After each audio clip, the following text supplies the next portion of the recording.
கோவையில் கருப்பு திரைப்பட சிறப்பு காட்சி 250 பக்தர்கள் கண்டு ரசித்தனர். கோவை மாவட்டம் ஒன்னிப்பாளையம் அருள்மிகு எல்லை கருப்பராயன் பக்தர்களுக்கான கருப்பு திரைப்பட சிறப்பு காட்சி கோவையில் உள்ள பிரபல திரையரங்கில் நடைபெற்றது. பக்தி மற்றும் கிராமிய கலாச்சார பின்னணியில் உருவாகியுள்ள கருப்பு திரைப்படம் எல்லை கருப்பராயன் வழிபாட்டு மரபுகள், கிராம மக்கள் நம்பிக்கைகள் மற்றும் வீர உணர்வுகளை மையமாக கொண்டு உருவாக்கப்பட்டுள்ளதாக கூறப்படுகிறது.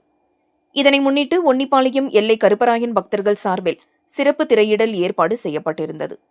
கோவை NNT பைபாஸ் சாலையில் அமைந்துள்ள திரையரங்கில் நடைபெற்ற இந்த காட்சிக்கு பக்தர்கள் பாரம்பரிய உடைகளில் ஆர்வமுடன் திரண்டனர். திரைப்படம் தொடங்குவதற்கு முன்பு கருப்பராயனுக்கு சிறப்பு பூஜையும் தீபாராதனையும் நடைபெற்றது.